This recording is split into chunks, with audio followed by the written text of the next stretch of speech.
Hey guys, I'm Jay, and today we're looking at this guy. This is a damn handsome Benchmade Griptilian, and it's not just any Griptilian. Oh no, this is the Doug Ritter RSK MK1 Griptilian. I know, right? But first, we got to start out with the features, and then we will compare this to some other knives on the table. We'll go through my 7 likes and dislikes. And make sure that you guys stay until the end, because I will be displaying the full specs for you guys. And if you're running a little bit short on time, or maybe you just need a knife review that gets right to the point, you should probably go ahead and click on subscribe. Now this is a manual action axis lock with 3.44 inches of M390 blade steel. Blade thickness is almost 3 millimeters at 2.92. You got a handle thickness, now this is where it's going to hurt, 0.64 inches. Ouch, I know. The handle is about 4.6 inches long and a closed width, so how much room it's actually going to take up in your pocket is going to be just under 1.5 inches at 1.48 inches. Now the deployment is actually accomplished one of 2 ways. You can do it with either the thumb studs or by just simply actuating the axis lock. Now they did go ahead and just use the bronze washers on the inside here.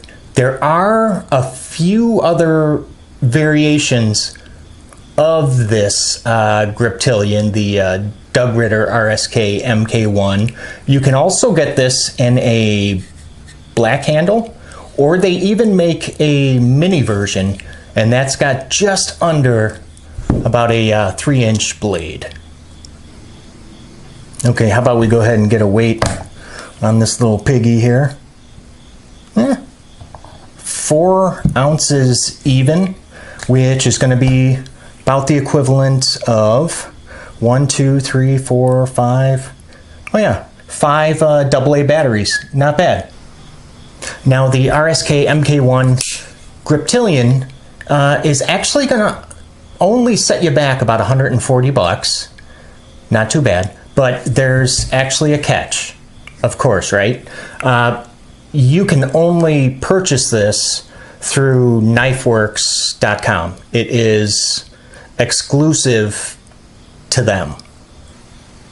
Let's go ahead and compare this knife to a couple others, just so you guys can kind of get an idea of what we're working with today.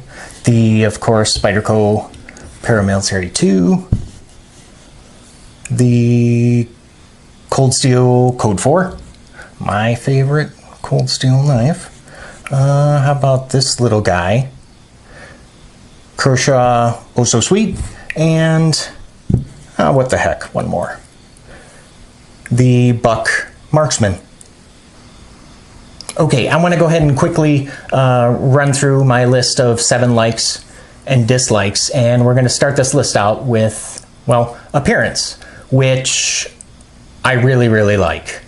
I think the blade to handle ratio is really good.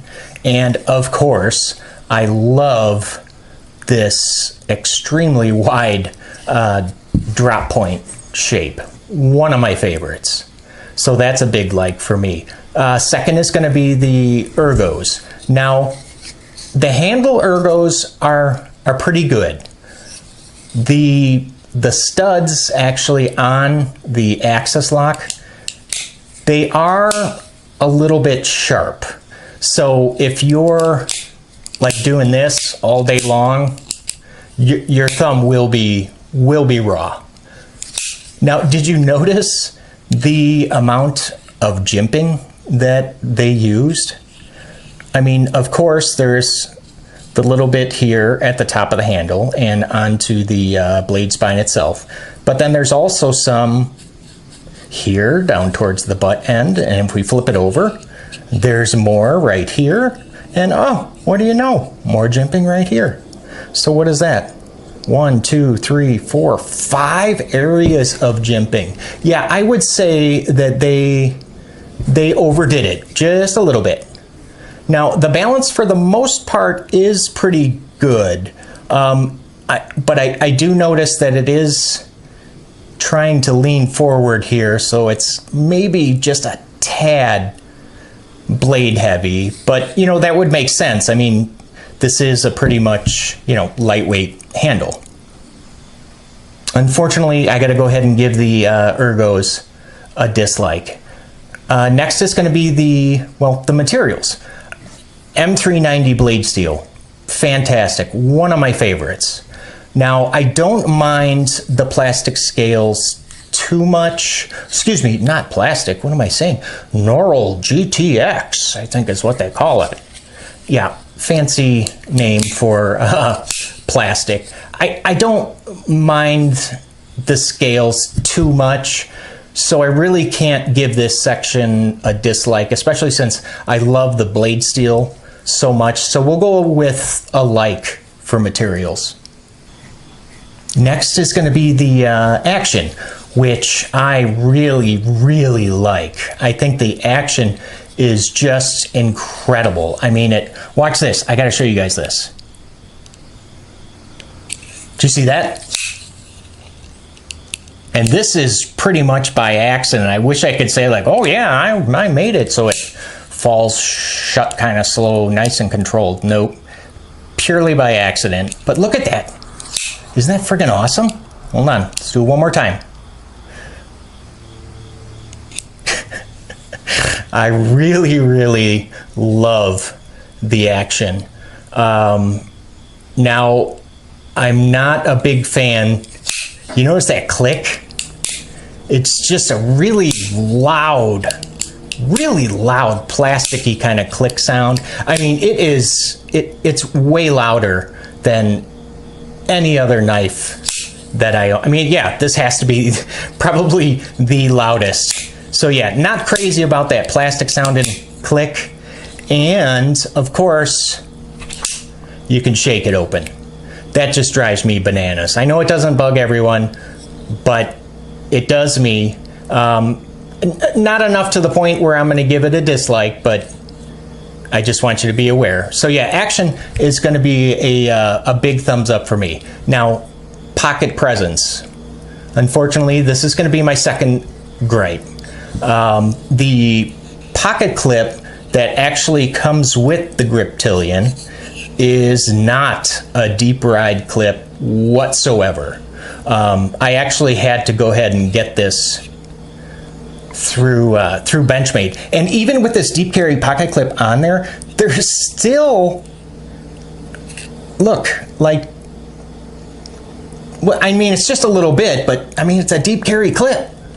I don't know why they put the holes so darn low like that, but well, whatever. The 0.64 inches, that is going to be a bit thick. And I know it's no surprise to anyone. I mean, the Griptilian is a notorious pocket pig. So yeah, 0.64 inches, that's a little bit too thick for me to carry this every day. So that's going to be a dislike, unfortunately. Next is going to be the weight, which at 4 ounces, that's really, really good, considering the blade is almost 3.5 inches long, with a handle length of 4.6 inches. So 4 ounce weight, fantastic. Last is going to be the price, which I also really, really like. $140? Are you kidding me? For M390 blade steel? And you're getting the Benchmade access lock? 140 bucks. Okay, so to summarize, appearance was a yay, ergos a nay, materials yay, action yay, pocket presence nay, and weight and price yay yay. So what is that, 5 to 2? So this is definitely a very solid recommend from me. Absolutely. At that price and the blade steel that you're getting, you have to go out and get yourself one. Now, if this video answered most of your questions about the Benchmade Griptilian RSK MK1, then why not go ahead and leave a like? So now make sure, don't go anywhere, because I'm going to go ahead and display the specs for you guys. Full specs. So I just want to thank you guys for stopping by today and letting me talk knives with you. And I will see you guys at the next video. You guys take care, okay?